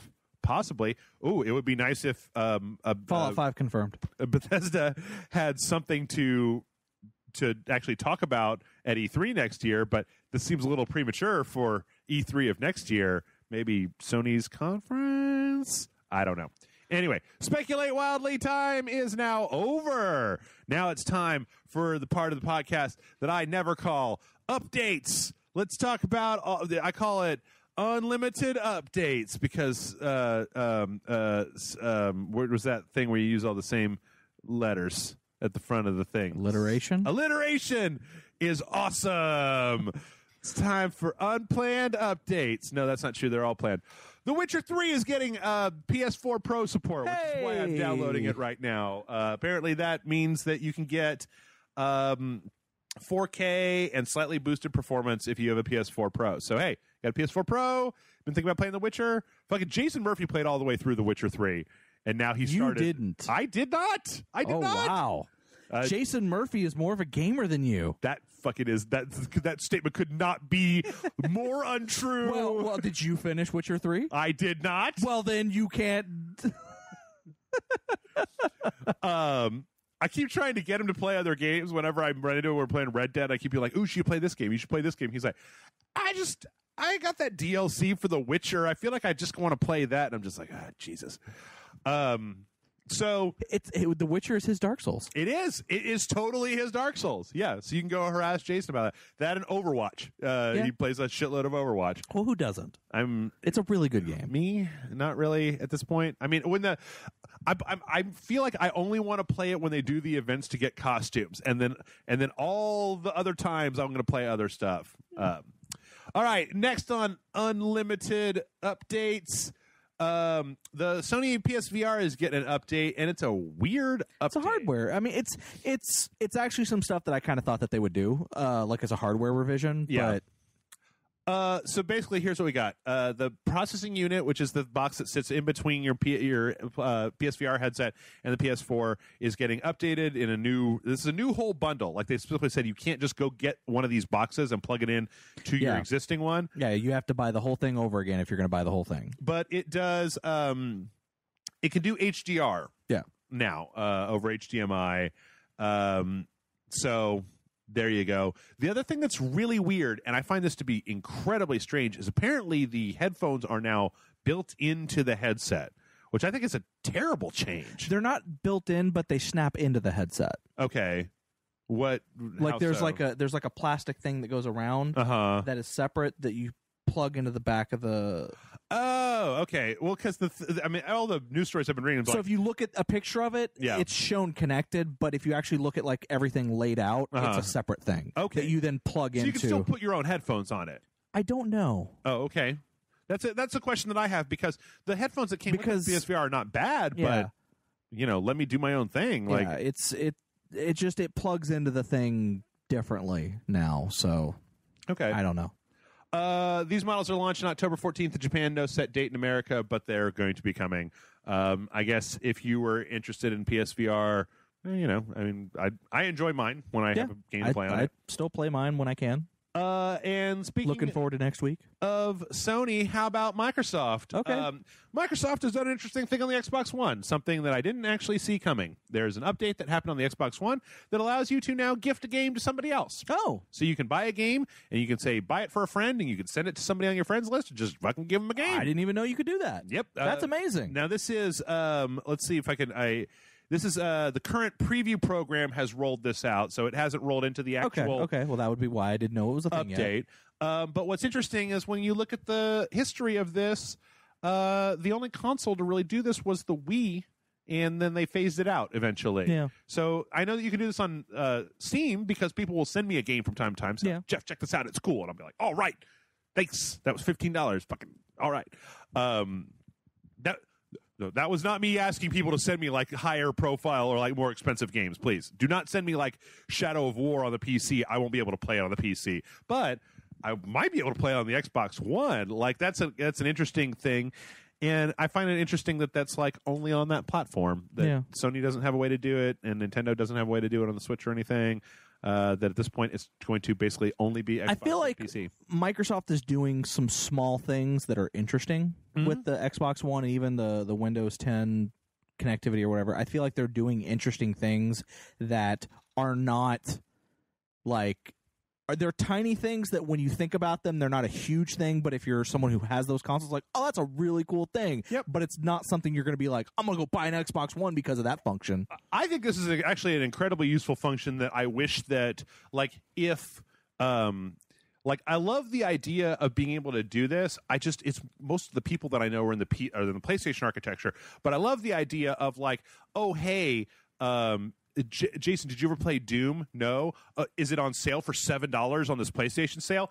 I'm just going to send you a copy of it. Here's a copy of it. Like, you can just play it whenever you want to now because it was on sale, and I'm on the PlayStation Network every fucking day looking at what's going on. I really wish that they had this on the PlayStation because I would love to be able to send people like Jason or, you or whatever. Because right now, unfortunately, in order for me to even use my Xbox One, I've got to literally unplug my PlayStation and plug in my Xbox One. So, but I just switched the HDMI on my entertainment center. Okay. And I'm going to be like, all right. I don't have an entertainment center. I know. I just got a big old desk. Yep. I should have put this one by another one, so I'm going to move this up. Also, apparently every Xbox One X has a little picture of Master Chief riding a Scorpion on the inside. Aww, how adorable. This isn't the first time that this has happened. Yeah, but apparently they've done other stuff like similar to this. They printed Master Chief, I think, in every Xbox in one way or another. Oh, okay. And so just on one side of the board, there's a thing where they've just printed using the darkened, part of the circuit board to just have him riding a Scorpion. Yeah. And at first I was like, what game did he ride a Scorpion? And I'm like, oh, it's a Scorpio. Yeah. Okay. Yeah. All right. And last but not least, gentle listener, are you one of those people that Star Wars Battlefront 2 is coming and you're like, fuck Battlefront. Battlefront 1 was garbage and Battlefront 2 is going to be even worse. I've seen those loot crates and those bullshit Kylo Ren. I remember back when Battlefront was fun, back when it was Battlefront 2 on the PC, but then they shut down those servers because they were GameSpy servers, so I can't play online with all my friends who think that modern games are stupid and old games are good. Well, good news for you because Good Old Games and Disney has basically brought patches into Battlefront 2 on Steam and on GOG where you can totally fucking play it online again. You just play it straight up online. Apparently their servers got slammed. I would expect nothing less, even though I played Star Wars Battlefront 2 a while back, and I think that it doesn't hold up and it's kind of garbage.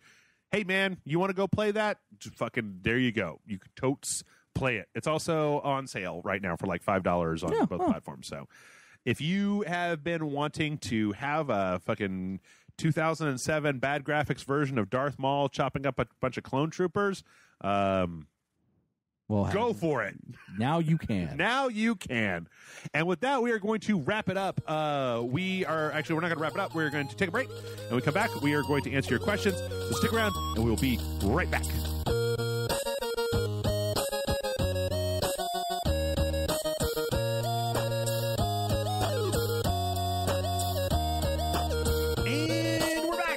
And it's that time again. It's time for questions. Mail@ragelight.com is the email address to send your questions into. But before I'm a little like this. I'm almost done with that new Metroid game. I'm still playing it. It like I started out not liking it, and then it started endearing itself to me, and then I started not liking it again, and like I don't know. Soon, I guess I'll be able to tell y'all whether or not a freaking 3DS game is worth getting. I don't know. Anyway, that was. I really liked Cuphead. That was okay. That's all I got to say. Battle Chasers, from what I've played, seems pretty cool. All right, our first question this week comes in from Ian, who says, hello, wonderful Rage Light hosts. For quite a few years of my life, I have been a huge fan of the Cracked Show After Hours. I enjoyed the chemistry between the hosts and found the subjects that they touched on to be well-written and hugely entertaining. Recently, though, Cracked has started to make a second After Hours series with a completely different cast, and I can't find anywhere near the amount of enjoyment with these new episodes. The B team has nowhere near the amount of charisma, chemistry, or valid points that the original does, and I find myself frustrated at Cracked for choosing quantity over quality. My question is, have you ever experienced something like this with something that you enjoy? Do you think that the passage of time and the desperation to put out content grates on sacrificing what made a property so special to you in the first place? Thanks, your loyal patron, Ian. And then it says, P.S. Jeff, how did you like the new season of Rick and Morty overall? And it says, I loved it. So, Let's see. Well, first off, I really liked the new season of Rick and Morty. I feel like there were a couple of episodes that didn't really do a whole lot, and I was a little disappointed by the finale of it. I felt like the previous Rick and Morty finale episodes have either been like, the season 1 finale was where they stopped time, and then it was just kind of real irreverent. The second one had the whole the thing where Rick goes to jail, which was more of a serious tone than I think a lot of Rick and Morty had. This one, I don't know, it was kind of weird. It was a little strange. I won't go into the details because now everybody has watched it. But for the most part, I liked a lot of the episodes more than I disliked them. So, Okay. As far as the After Hours spinoff, have you watched that? I've watched After Hours. I have not watched the spinoff with a new group of people. I've not seen that. I didn't even know there was a spinoff with a new group of people. Yeah, but I know that After Hours was coming out more infrequently because I think one of the people left Cracked and was only coming back to do After Hours. Might have been Michael Swaim. And then, if I remember correctly, I could be entirely wrong on this. I think one of them actually had left Cracked and was only coming back to do After Hours and maybe one other thing for them. One of them got another position within Cracked that left them with less time to do video stuff. Yeah. And then I know one of the guys started his own thing where he kind of touched on the same thing, except it was just him talking to the camera. Is that Dan O'Brien's Obsessive Pop Culture Disorder? Yeah. Dan O'Brien, thank you. Yeah. I don't know. I'm not a huge Cracked person. I don't know who these people are. I watch a fair amount of their stuff. I mean, I've largely stopped listening to the podcast. Remember, there was 2 years where I just couldn't stop talking about how good the podcast was. Yeah. I do. I've largely stopped listening to the Cracked podcast, not because I had gotten to a point where I was not a big fan of Jack O'Brien, and then Jack O'Brien left Cracked, so Alex Schmidt picked up the podcast, and it's all right. I liked a lot of times when they would talk about the way on the podcast when they would do an episode that was about a real world social thing, but kind of through the lens of a pop culture thing. Yeah. And I feel like now it's a lot more just talking about pop culture stuff, which is stupid. Nobody's ever listened to a thing that's just all about pop culture. Not like the Rage Select podcast where we take all the important things like Ubisoft and whether or not they're a good company. Yeah, I know. I get it. That's why I'm pointing it out. I know. I think that the other After Hours isn't quite as good as the first one, but then I feel like the first After Hours has kind of lost a little bit of its steam, a little bit of its focus. Cracked, I feel like, is one of these things that relies on really well-crafted, witty kind of observations, and that sometimes I feel like when I was listening to the Cracked podcast, I started to feel like they were really good at first, and then they started to become more spotty, and I feel like it was because they all had a bunch of things they wanted to talk about at the beginning, and then as time went on and they got through all of those and they had to try to figure out something new to talk about and whether or not it was as pertinent as some of the stuff that they had been chewing on for a long time. So I agree that I think that the new one isn't quite as good as the old one. Is it the Saved by the Bell, the new class of Cracked? I don't know. I've never watched Saved by the Bell, the new class, so I couldn't say. All I know is that I think it's okay. Is it Knight Rider 2099 or Team Knight Rider? Is it the Team Knight Rider of the of Cracked? No. Okay. It's like I'm trying to come up with other situations where they've come up with spinoffs that are or brought back something in a way that's not as good as the original. It's okay. It's not as good, but if we could take a brief moment to just detour out here. I was reading yesterday. I was playing Heat Signature again, and I was looking on Steam at the negative reviews of Heat Signature, and just the ones that were thumbs down for Heat Signature, and it struck me briefly as these were people who were like, well, this game is fun for 8 hours, but it doesn't have the same replayability value that I would really expect from a game like it. It's $15. It's a $15 game, and I feel like you get 8 hours of entertainment out of a $15 game, you're doing good. But I see this a lot on Steam where people are just like, rabble. Your $5 game is not entertaining enough for me. So I'm trying to tie this into the fact that other After Hours is free. It's not like a premium content thing that you have to pay for. Oh, okay. So if you don't like it, don't watch it, right? It's just basically for them to create 2 After Hours every month instead of just one. Well, I think he's just asking, have you ever gotten to a situation where you've been really a huge fan of something and then they either did a spinoff or did a sequel to it that has not lived up to your absolutely thoughts of it? Absolutely. Do you have anything that comes to mind? outside of Knight Rider, Team Knight Rider, and Saved by the Bell, the new class? I truthfully I can't think of anything off the top of my head. I mean, I'm sure there's stuff that I've been totally disappointed of, by later. Dead Rising 4. But Rising 4. that's a fucking spinoff. I don't care. That's not Freak West. Yeah. But no.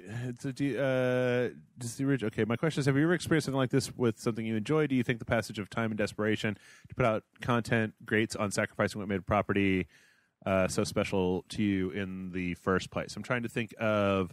There's probably a lot of DLCs that would fall under that particular category. I feel like Assassin's Creed started to hit that with 3. Yeah, definitely. Because they were just trying to hit something every year, and it just was like, holy fucking shit, guys. Maybe you need to stop. It's funny because I wish when you mentioned Assassin's Creed, you could say that the Assassin's Creed 2 spin-offs, Brotherhood and what was the other one? Revelations. But I actually thoroughly enjoyed all 3 of those. Oh, no, they were all 3 really good. I wouldn't actually put that in I do feel like Revelations suffered, though. I feel like Revelations kind of suffered in that it had more. I don't feel like the out of anima stuff is as compelling as it is for Assassin's Creed 2 and Brotherhood. Oh yes. And I also feel like there's more glitches, and I feel like kind of the story is just Revelations really comes off to me as like we didn't know where to go next, so we just did another Ezio thing. Ooh, I got one, but it's god damn it! Oh god damn it! Go for it. Is it Dark Souls? No. Okay, because everything is Dark Souls. No. That's just making sure. It's not. Okay, so what are the 5 things that I talk about on this podcast? Taco Bell? Right. Dark Souls? Yep. Gyms? Okay. No, I don't really talk about gyms very much anymore. Obsidian Entertainment. Oh. Neverwinter Nights 2, Fallout New Vegas. I didn't care for those games. I did not care for those spinoffs of the main storyline. A lot of people did. A lot of people really liked them. KOTOR 2. I love KOTOR. I've never been able to get into KOTOR 2. It just doesn't grab me, Yeah. I liked Neverwinter Nights. Neverwinter Nights 2 didn't grab me. I loved Fallout 3. I played so much Fallout 3 in my life. And as many times I tried to play Fallout New Vegas, it's not doing what I really want out of a Fallout game. Okay. You know what? I'll throw another one in there. I'll crap on Bethesda even more. I feel like Bethesda has been really dipping hard into that old Skyrim vault between Skyrim Switch, Skyrim VR, the Skyrim survival mode, the Bethesda creation kit stuff. Like, they're just, boy howdy, is Skyrim just, That's because that's what people want. Well, I feel like people would be more interested if you just fucking put those resources towards a new Elder Scrolls game, but oh no. Sorry to just crap on one company, but like I feel like a lot of these, like the Elder Scrolls MMO, it was hard for me to understand. It's not a bad game, but it just like Elder Scrolls is such a sitting around having your own little single player enjoyment, thing. I just don't know what they were thinking about, like, hey, let's take a dying medium and then take a game that's well known for being single player and putting it in there. And just to show that I'm not going to just crap on them, there's other ones too, like the Metal Gear Online multiplayer from Metal Gear Solid 5. Konami was trying to push that shit. They were pushing on the PSP. They're pushing it in 4 had the download later on. Yeah, I think so. Add-on. And it was just like, why would I ever want to play Metal Gear as a multiplayer?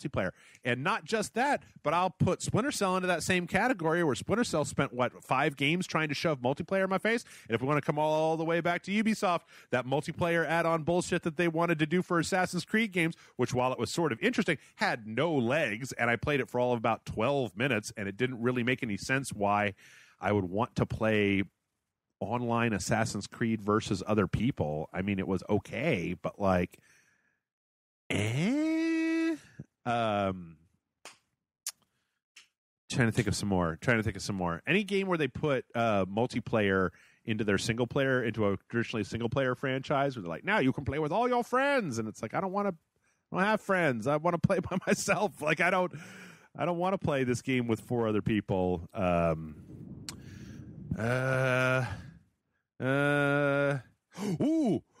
Here's another one. I just thought of another one. Anything that has that fucking Mario and a sport in the title. Tennis, golf, anything that's not Mario or Mario Kart, I just do not understand. Like, why not just make a tennis game? Why is it Mario Tennis? Why does it have to be like, oh, and then I'm using my special, so I turned huge for my serve. I'm going to volley to a boo? And it's like, who? Why? And then what? I got no answer for you on that one. What? And then why? And then who? Yeah. So that I'm trying to think of some other examples. Man, I feel like there's a lot of DLC. There's got to be a lot of DLC out there that gets into this. I feel like most of the multiplayer modes from games from about 7 years ago, you remember when everything had to ship with an online competitive multiplayer mode, and it was like, why? Why would you do this? Because nobody ever played it, or like who's going to stop playing Call of Duty in order to get really hard into that Medal of Honor multiplayer that came out? But I don't know. You got anything else? I think I can't really think of anything. I mean, I'm sure there's been stuff, but PSP Go. Yeah, I'm just trying to think of like TV shows or YouTube channels. Young Sheldon. Not that I watched The Big Bang Theory, but fuck asked for that. Who's watching that show? I don't know. Who's watching it? I don't know. I really don't. I mean, like it's the only thing I've ever seen of Big Bang Theory was the guy that used to be that everybody fucking hates. That used to be the video production guy for Anita Sarkeesian, went off and started doing his own pop culture analyses, and he's done a few about the Big Bang Theory. And I'm like, never watched the show. Seems like a kind of a piece of garbage. I don't really even like that guy. That's the guy that was just like, yeah, Bloodborne. Why does it have to have so much blood in it? And I'm just like, it's the name. It's fine. But yeah, why the spinoff of the Big Bang Theory? Star Trek Voyager? I like Star Trek Voyager. Voyager had potential. Star Trek Enterprise? I heard it got better after the first season, but I never watched it. So Star Wars. Was there ever been a Star Wars TV show? The Christmas special? Star Wars Christmas special? Holiday special, not Christmas holiday, because it was Wookiee Life Day, not Christmas. That's right. Star Wars Holiday Special? That's a spinoff nobody asked for. Actually, no, that's a spinoff that everybody wanted. That's a spinoff that George Lucas wished never existed. Yeah, that's true. That's true. Had B. Arthur. Dude, the Grandpa Wookiee got a sex chair for Christmas. Yeah, he did. Why? Like somebody... I mean, were they just super high on cocaine and they were just like, yeah. He's got a chair and it makes this lady come out and like dance in his face. Woo! And they just speak the Wookiee language, but we're not going to subtitle it because you're just going to have to figure it out by context clues. Ew. Han can figure it out. Why can't you, Rubes? Yeah, exactly. I think that's all I got. I think that might be all I have. Yeah. Street Fighter Cross Tekken? No, that was okay. Who wanted that? Mortal Kombat Shaolin Knights, which no, because Mortal Kombat Shaolin Knights is awesome, and I really wish that NetherRealm... Mortal Kombat Mythology Sub-Zero. Oh, yeah. Or there was a Jax one, too, right? Jax one. I never played those. Were they terrible? Were garbage. Oh, really? Yeah, okay. Those were fucking terrible. See, you got a good answer out of it. I really wish that NetherRealm would make a sequel to Shaolin Knights with the new kind of Mortal Kombat stuff that they've been doing, because Shaolin Knights is I played that entire game with my friend, and it was a great co-op game and really fun. Baywatch Nights. There's a disappointment. Baywatch Nights.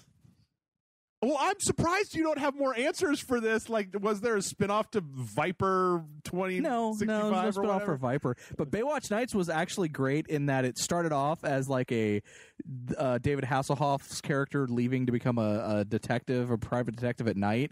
And then it wasn't doing very well on the ratings. So then they just added like vampires and werewolves and fucking ghosts and shit to it. That sounds amazing. And then he was doing both Baywatch and then Baywatch Nights. So, like, after he gets done Baywatching all day, then he fights vampires? That makes werewolves and fucking it gets crazy. That makes me want to watch not just Baywatch Nights, but also Baywatch to have the proper context for when I start watching Baywatch Nights. Damn. Ooh, one more. Metal Gear Survive. Yeah, Survive. Which I actually hear some people at TGS were saying was okay that they got to play it, but like, I don't know. Just make it. It's built off of the back of Metal Gear 5, which is a great engine. Yeah, which is a great engine. So of course the game's going to be actually okay to play. Yeah, it's just why? It's just why. Jesus. All right, this next one comes in from Jimmy K413, and it says, "Dear Jeff and John, I'm calling it. After watching 3 episodes of Star Trek Discovery, I've determined it to be a piece of crap. As a lover of all things Deep Space Nine, I can clearly see Discovery is written by someone who didn't get the intelligence and subtlety that made TOS, TNG, and DS9 successful. I had high hopes, but I feel that it is a lost cause. On the subject of video games, can you think of a couple examples in which the first game in a series is brilliant, but the next game was lackluster and made you feel like you'd been ripped off? My example would be BioShock and BioShock 2, as well as Death Spank and Death Spank Thongs of Virtue. Thanks for taking my question, Jimmy K413. And it says, P.S. Fuck that last Star Trek movie. Kirk on a motorcycle and space vampires. Fuck off! I agree with him on Death Spank. That first one was actually a really fun, really good game. That second one was kind of a buggy mess. As I understand it, I haven't actually played them, but Overlord went down that same path, right? Where Overlord 1, Overlord 2 were pretty good. Then Overlord, the last one that came out like a couple years ago, was just like... Not to sound like a broken record, but Dead Rising 4? Dead Space 3. You know. Let's just show that I'm not completely biased. You know what? I forced myself, like Star Wars Episode 1, to talk about how good it was, but I was listening to the guys that used to do Bonfireside Chat on their own show, did a 2-parter on this. Metal Gear Solid 2 is not... It's a bad follow-up to Metal Gear Solid 1. Like, it has its own merits as a game. It's a little bit, though, too far up its own ass to really be... Like, Metal Gear Solid 3 is amazing and probably my favorite game in the franchise. But, like... And even 4 has, like, some interesting stuff, even if with the whole cutscenes are... Oh, the cutscenes are too long. Fuck off. But 2... 2? Did you play 2? That was the first one I played. Remember, I didn't play Metal Gear Solid 1 until we did a Patreon for it. That's right. That must have been a weird experience for you because Metal Gear Solid 2 is literally like referencing, it's supposed to be, you know, a simulation of Snake's journey in Metal Gear Solid 1, but Raiden is doing it like down to the boss fights. You've got your, you know, shooting at a Harrier instead of shooting at a Hind D or whatever. And like, anyway. And then Fat Man shows up, which just... I mean, just come on. There's a fat man on rollerblades. He's a fat man in a bomb coat on rollerblades. It was a thing. It was the 90s. Yeah. Mass Effect Andromeda. Doom 3. There's been plenty of bad sequels in video gaming. Trying to think of some of the other ones. Resident Evil 6. I will go as far as I actually think 5 is okay, but I'm trying to think of something where the first game was really good and the second game was really bad. Okay, so not further not further down the line. Like I said Dead Rising 4, but I'm racking my brain to kind of go with that aspect of it, and I'm trying to think other than Castlevania Lords of Shadow. I really like Lords of Shadow 2. Yeah, Lords of Shadow was really good, and then Lords of Shadow 2 was fucking what the fuck. I never played enough of that to really get to why people were so mad at it. I mean, it seemed like just 2? Yeah. It's just bad. It's just bad? Okay. It's just bad storytelling, bad gameplay, just bad. Yeah. I didn't finish it. Like I rented that, and I was just like, I'm Super Mario Brothers 2. No, actually, you know what? It's funny because as I've been playing through Samus Returns, it reminds me that Metroid 2 is not really as good as Metroid 1. Like you're better off going. Like, there's that weird thing with Nintendo games where you go like, we all fondly remember The Legend of Zelda. We all fondly remember Link to the Past. Zelda 2: The Adventure of Link is like very divisive, right? About like whether, because you know it's so different. It's so kind of like a wackadoo out from left field. Metroid kind of the same way. Metroid 1, Super Metroid, both great games. Metroid 2, you know, a GBA only game. Yeah. Like one of the things that I'm having a hard time with in Metroid 2 is there aren't any bosses. You're not doing a Kraden or Ridley and you know, the same kind of ghost ship thing or whatever. It's just Metroids. You've got like literally a counter of the number of Metroids in the world that you're like hunting down. Let's see. Sequels. Just straight up number twos. Number twos that are number 2. Yeah, I'm just having a hard time with that. Battlefield Battlefield is fine. Splinter Cell, just a game where I really liked the first one, and then the second one was just kind of, well, that was a lost opportunity kind of thing. Yeah. I feel like there's something I just can't, like, I'm trying to rack my brain going that far back into, because I feel like it hasn't happened in a while. Like, for the ones that have been happening more recently are like the 5th installment of a franchise or whatever. Right. Well, I can tell you this. I mean, I don't know if this really counts, but I can tell you that I really enjoyed the hell out of like the original Grand Theft Auto, and then I didn't really care all that much for Grand Theft Auto 2. Like, it wasn't different or it was interesting in its own way, but Grand Theft Auto 1 was such a, like, what the hell is this? This is crazy. Garunga. Like, I'm going to run people over. What? You can run people over? And then I really feel like that same level of satisfaction came in GTA 3 as opposed to GTA 2. Yeah. Red Dead Redemption 2. It hadn't even come out yet. That I gotta play an advanced cop. No, I'm just kidding. I can say that I've got a couple examples of the opposite, where like an Assassin's Creed 2 was so much better than Assassin's Creed 1. Yeah. Titanfall 2 was so much better than Titanfall. And you can even 1. say that for Red Dead Revolver and Red Dead Redemption. I mean, that's I mean, mind you, there's a reason why, but there's such a vast difference, is because Red Dead Revolver, most of that game was made while they were owned by a completely different company. You said vast deference. Sorry. What? No, just forget it. Forget it. No big deal.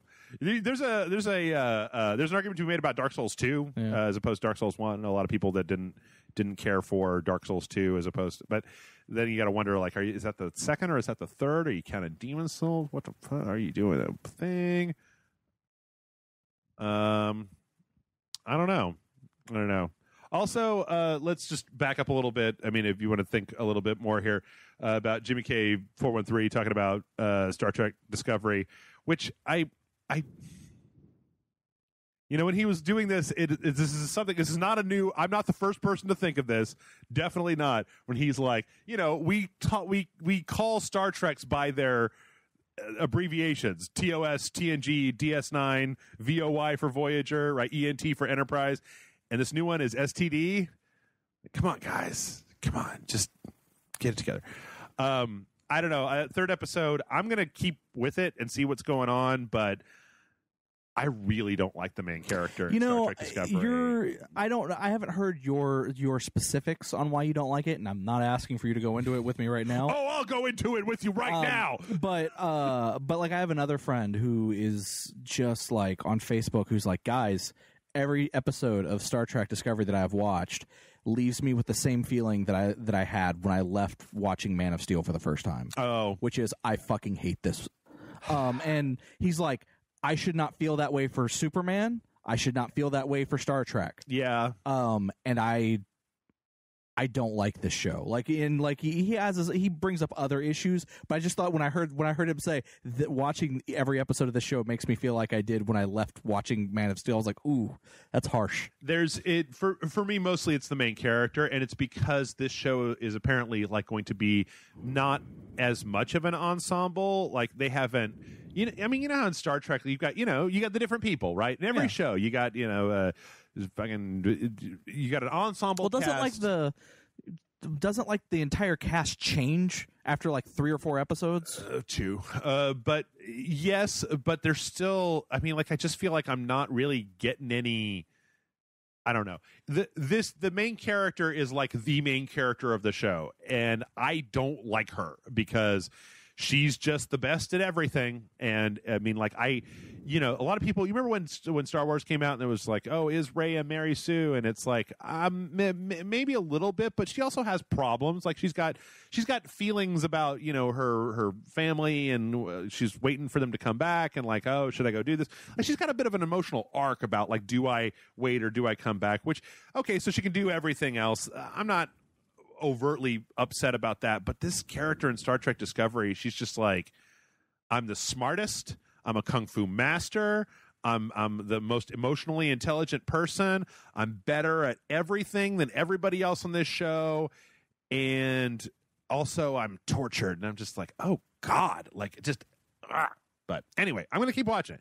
Who knows? Like, I want it. What I'm hoping is that this shit, the way you're feeling right now, Jimmy K, is Encounter at Farpoint. That if we were all watching a brand new Star Trek show and we were forced to watch the first episodes of TNG and we'd never seen it before, we'd be like, oh my God, this is awful. Like, the lighting is so flat, and like Picard is just he's just like, I hate kids and fuck, like everybody's all super dramatic.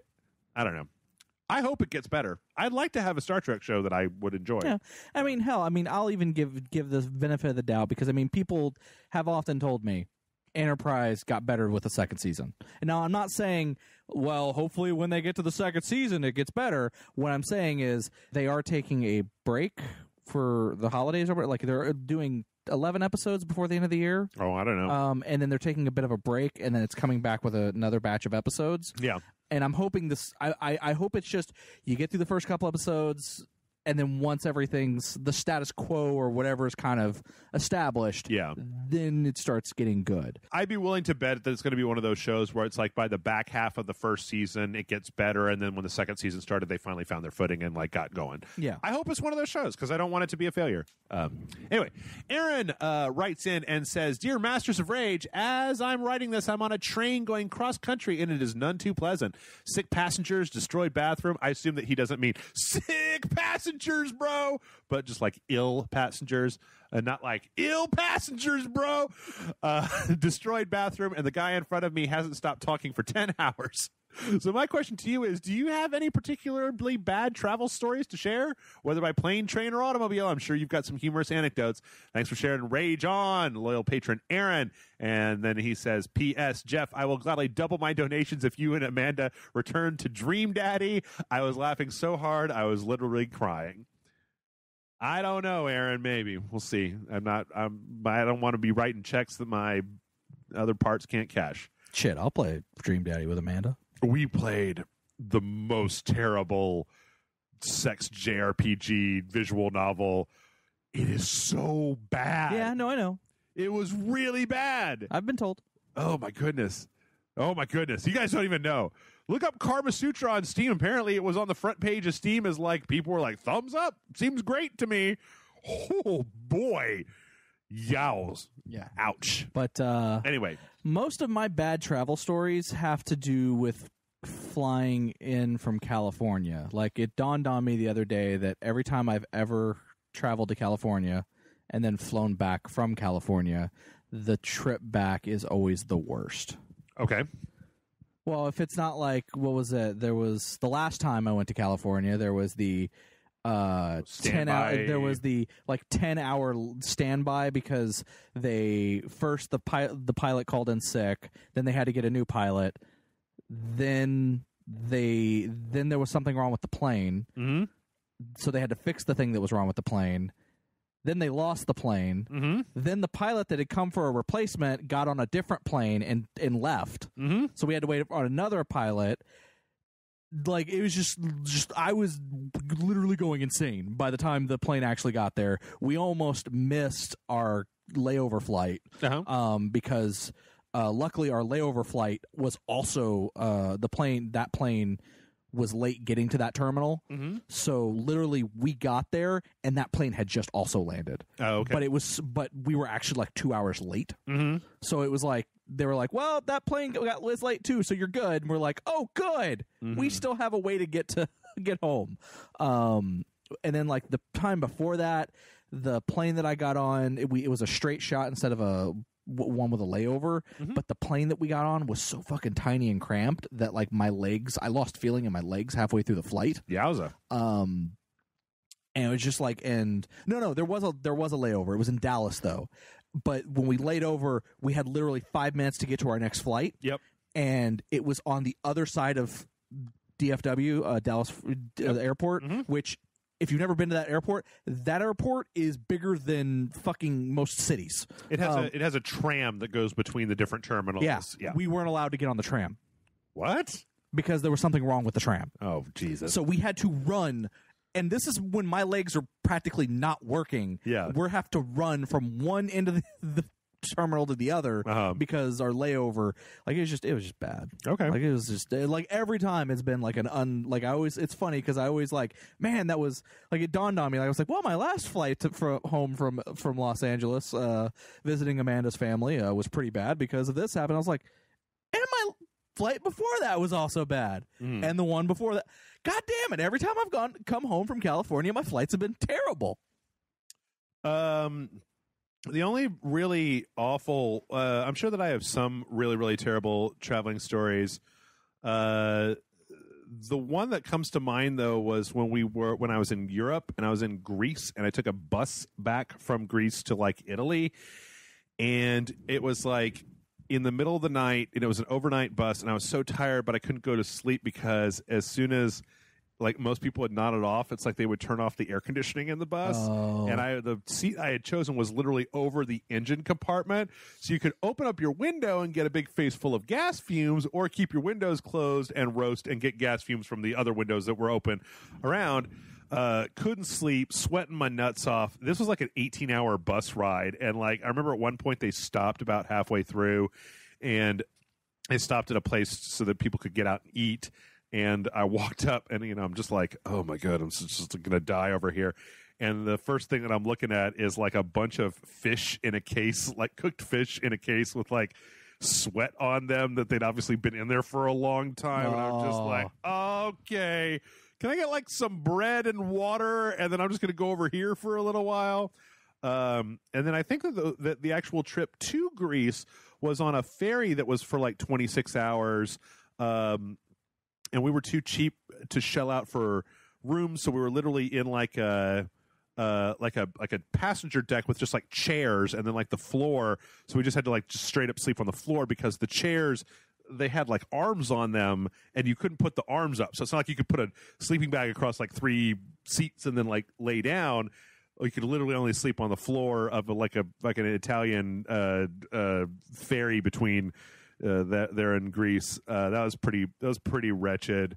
I had a few train issues that kind of similar to his, about, if you go on any long amount train ride, I feel like if you're on a train for more than about 4 hours, the bathrooms are going to be fucked up. And because it's just every one of them, because once one gets fucked up, everybody starts going to the one in the car in front of it, and then that one gets fucked up, and then they go to the car in front of that, and then that one's fucked up, and then there's there's none left. And it's not like you can get off the train to go to the bathroom, because the train will stop to let people off, but then it's fucking going again. So like, you could take a chance of running off the train to like go to the train station bathroom, which is probably no better. And a lot of times the train station is just like a slab of concrete in the middle of nowhere. But yeah, that was probably the worst. I mean, I drove from here to Seattle, and there's one part of that where I drove through West Texas and I didn't realize what I was doing. So I drove through West Texas in the middle of the summertime, and when I stopped the first day, got out of my car, went and looked in the mirror, I had sunburned on half on my left side where the window was, and what was better than that was that my face was sunburned like fucking Star Trek right down the middle. I had like red and then white on my other half, and then not only that, but then I also had a little thin line of white where the sunglasses that I was wearing had been, and I was like, oh, and you got the trucker's tan. Yep. And then I thought about like, well, what do I do? You can put on sunscreen, but then aren't you just going to tan on one side and then be the same color on the other?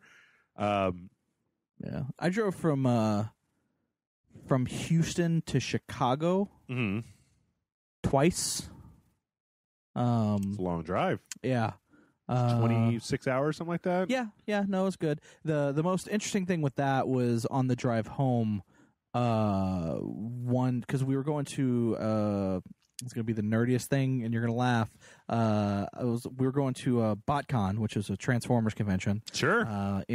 In Chicago. You gonna go see Matt Frank at BotCon? No, I didn't even like. This was one of those things where Matt Frank and I didn't even know each other then, and then finding out that we both have been to multiple BotCons and things like that was kind of one of those like, what the fuck? How do we not know each other? But anyway, so it was crazy because there was we had a bunch of friends because a friend of mine ran a Transformers fan website, and so we knew a bunch of people that were going there and stuff like that.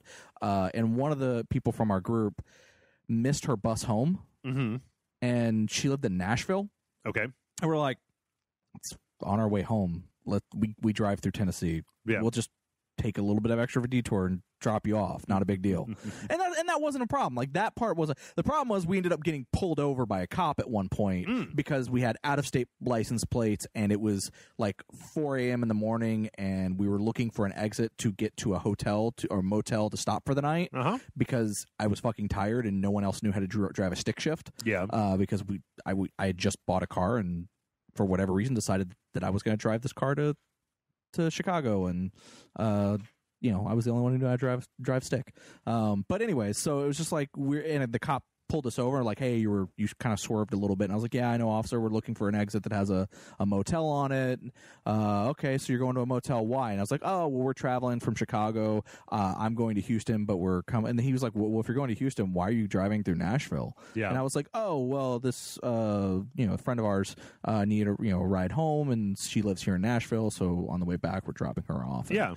And apparently the cop thought that was super fucking suspicious and held us there for almost an hour trying to talk to all of us individually because he was under the impression or he had gotten the idea that we had kidnapped her. Oh, okay. And that we were holding her hostage or something like that. Sure. And it took a lot for her to finally go, no, that's not what's going on. They're literally taking me home. Here's my driver's license. They're going to drop me off at my house, and then we're going to find a motel, and then my mom's going to pick me up at the motel because that way we can just get them off the road. Right. And finally the cop was like, all right, fine. I'm going to lead you, but follow me. I'm going to take you to the nearest motel. And he did. But it was very much clear it was the weirdest thing because I'm like, what did I do that made you think that? Yeah. Well, two guys from Texas with Texas IDs driving a Texas car, and a girl a girl that's clearly younger than them. She was maybe a year younger than I am. Yeah. He's like a girl that's clearly younger than they are. John, you're a suspicious guy. I mean, you look at John, you're like, that guy's up to something, Yeah, I don't know. I don't fucking know. That was about the weirdest thing. All right, this next one comes in from Yeti13. Yeti says, hello, Jeff and Super Smexy John. I was wondering how you feel about more and more games giving enemies a power level above their heads, such as in the upcoming AC Origins. I'm not a big fan of this. I much prefer the Dark Souls approach of letting the creature art speak for how difficult something might be. Thank you for reading my question, Yeti13. What do you think? Putting an explicit, break-in immersion number over a character's head. I'm not for it, but I'm not against it either. I particularly don't care. Even if it's a health bar or if it's a power level or whatever. I appreciate it on some levels, but at the same time, I personally don't need it. So if it's something that can be toggled on and off, that's fine. But if it's something that's there permanently, it doesn't bother me. I think I can see why. So you never played Unity, but one of the things that Unity did, which I actually somewhat appreciated, but in some ways was a little meh about, was that you would have a guard that was just like a level 20 guard. And if you were level 15, a level 20 guard was going to be harder for you than that same guard if they were level 10. So you basically... I think that the Yeti 13, I think that the reason that it's necessary is because they're all people, right? In Dark Souls, I could tell the difference between a wolf and a dragon and a slime and a guy with a rotten spear, right? Those all read completely differently to me. Whereas if you've got guy, other guy, third guy, this other guy, and then big guy, it's basically guy wearing t-shirt and pants, guy wearing t-shirt, pants, and a jacket, guy wearing a fancy hat, guy wearing... I feel like the way that you would probably end up making those characters easily recognizable, I feel like there's only two ways you would do it without putting a number over their head. One would be through... I mean, you could do it, but you would be sacrificing information for realism, which I feel like the Assassin's Creed series has never shied away from putting a bunch of fucking numbers and maps and bullshit up on screen in your face, right? Yeah. Whereas you look at Souls and you have your one little meter up in the corner, you don't have a map, you don't have anything, you don't have numbers coming off of people, right? in Assassin's Creed, they've already got a shit ton of information on the screen, so I don't think it's all that big of a difference to add that. And then the way that you would do that, otherwise, would be to dress them differently, right? So that if they're wearing like red, that means they're of a higher level. If they're wearing like blue, it means they're fucking bosses. Or you can do that age-old standard of just like, the fat guy is harder to kill for some reason. The fat guy is quintuply as powerful and like has a lot of hit points. Not something that usually you get as you just big fat guy with a hammer, right? So I feel like they could have done it differently. I can see why they did that. Also because it means that you don't have to, that you can roll the dice on like guard placement and then just be like, and then on the back end say you need this, there needs to be this many level 15 guards because your character is level 17 and blah, blah, blah, blah. Yeah. As opposed to if like, it would be like if Dark Souls was trying to make it so that your level, so that you were always facing a good challenge by, like, if you went to the Undead Burg when you were at level 40 and then they're putting the little blue drakes from the bridge in there instead of guys. Like, so I can kind of see why they do it.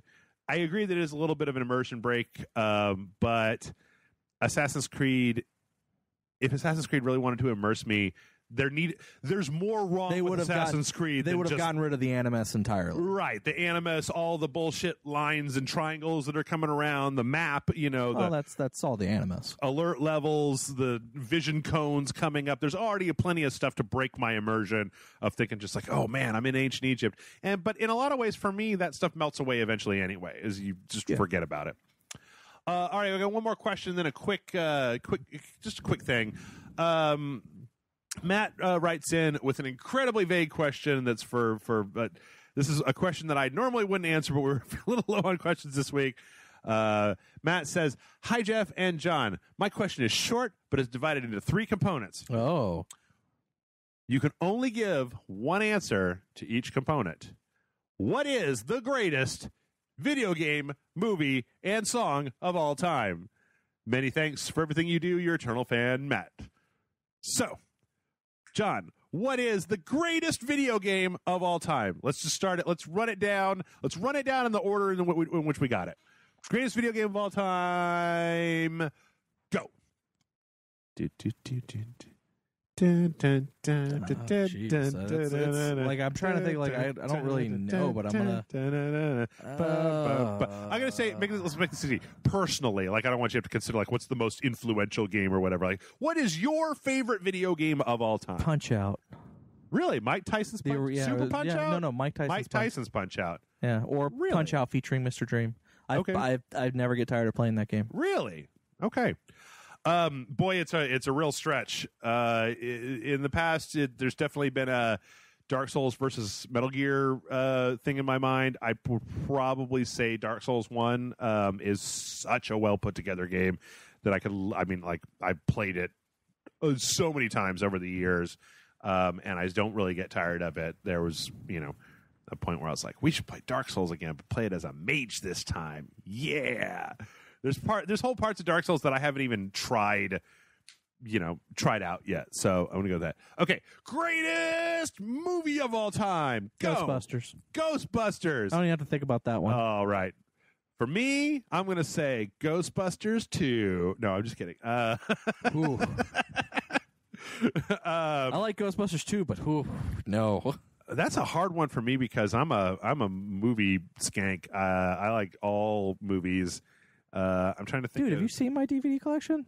Yeah, no, I know. Like Jason is easy. I remember one day being like, all right, smart guy, what's your favorite movie? He's like, Texas Chainsaw Massacre. Like, really? I mean, just well, it's like, I can say Ghostbusters because I literally watch that movie every day for an entire year, and I've never been tired of it. Like, it's always, and I can't say I've done that for any other movie. Movies that are the best. I'm trying to think. There's got to be one. Is it Wayne's World? No, it's not Wayne's World. I don't know. That's very difficult because I have a different movie for every mood. I mean, there's a part of me that wants to also say Ghostbusters because it is such a wonderful movie. I'm thinking, let's see, what's the maybe like I really do like Casablanca, but I don't watch it. but I could make an argument for why it is the greatest movie of all you could. time. But I don't watch it all that much. I'm trying to think of what the last time that I like watched an old movie that I hadn't seen in a long time, and what that movie was. But in today's day and age, I don't tend to watch old stuff anymore. It's kind of like why a game from 7 years ago is, my friggin' favorite game of all time. You know what? I'm just going to lay it down and say Casablanca. It's a good movie. It's a very good movie. I'm just trying to think real fast here. I need to say like Shawshank Redemption, but I don't watch that as much for like enjoyment or entertainment. The Sting is a very, very good movie. There's a lot of other modern movies that I like quite a bit as well. Go with Casablanca. Song of all time, greatest song of all time, John. Paul Simon, You Can Call Me Al. Really? Yeah, I really like that song. Okay, all right. Like those two, I was like, as soon as I was like, oh, okay, because at first I thought you were saying like movie, video game adaptation, like all is one question, and that was the first part of the question, and then I realized those were the three categories. Yes. Favorite. I was like, oh, okay. I was like, well, I got I got a movie and a song. That those are easy. Okay. But it was like, let's see. Greatest song of all time. Greatest song of all time. It's Bohemian Rhapsody by Queen. It's a good song. That's a really good song. Boy. I mean, that's up there. That's in my top 5. Yeah. Of all time greats. Oh, man, I wish I could cheat and say the B-side medley from Abbey Road, because that's like 6 songs that all hook together. That's a great chunk, and it's a whole journey of peaks and valleys. No, you're stuff. You're 100% right on that one. I'm gonna go with that. I'm gonna break my own rules. Do you want to know why I love the "You Can Call Me Al" so much by Paul Simon? It's a musical palindrome. Is it? Yeah. It if you actually, not the lyrics but the actual music. Halfway through the song, it plays in reverse. Really? Yeah. I did not know that. What did you think? Yeah, it is a music. The entire song is it's based on that. Like there's a little changes here and there, but for the most part, it's the idea of the song for him came from he wanted to make the musical version of a palindrome. Interesting. And I just really love that fact. All right, fair enough. And that's our show. I actually would like to say that everybody listening, feel free to go into the comments and put your favorite video game song and movie. I'd be interested with some of the people whose names I recognize on Rage Select to see what your favorite movie, song, etc. is. Video game. With that, we have one last quick thing. I don't always do this. Sometimes I do. But this is a person who's been a fan who has basically created their own YouTube channel. Their YouTube channel is called Totally Awesome Geeks. And if you search for that on YouTube, you will find it. They have made a few. I watched one of their videos. They're making basically some little analysis videos, right? Not like Let's Plays, but like the one that I watched was like, is Joel selfish from The Last of Us? I disagreed a little bit with some of the points that were made, but whatever. What are you going to do? People disagree on the internet. But this person, it seems like they're doing pretty decent with their channel, and they've got a little fundraiser thing that they want to do a series of 12 videos and analyzing a certain number of things. So I said that I would, just say, hey, go check out this person's YouTube channel. Also, I feel bad nowadays because with the stupid between the Adpocalypse and the Patreon thing and all that bullshit, like, I don't know. If you're starting yourself a brand new YouTube channel, you could really it'd previously be like, you know what, it's fine, you're going to find an audience. But nowadays, I feel like it's just you're going to get buried, especially if you're doing analysis, because like poor Nick keeps getting content ID hit on all of his things, even though that's totally fair use what he's doing. So I don't know if you guys want to check something out. Maybe go watch one of the videos from this Totally Awesome Geeks. Do a search, whatnot. Please don't everybody now send me your personal YouTube channel. I know what I've done, but you've opened the floodgates. I may have, but maybe that'll be the thing at the very end before we sign off at the email section. Is we'll say, go check out this person's videos. I would say I watched this one video and it was well put together and well produced. So, don't send me your crazy channel full of insanity.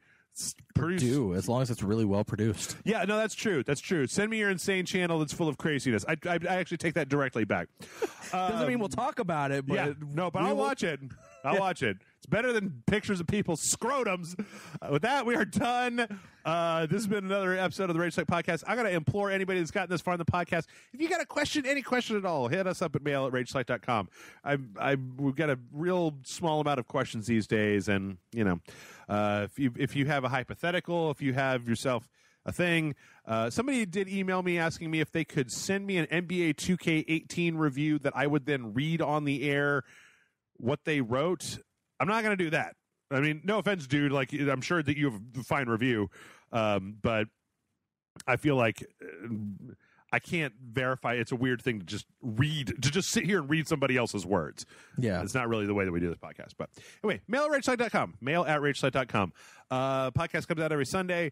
And this week coming up, I think is going to be really good, John. Tomorrow, we've got some videos that I think that people will really enjoy. And if you don't usually stick around for part 2, there's a very, very special guest at the end of our part 2 video on Tuesday. I'd like to recommend that you watch, even if you don't normally watch our part 2. With that, let's get done. I think road trip. We go to Chicago. Go find that cop. No, I'll be like, officer, he's kidnapped me. Oh, jeez.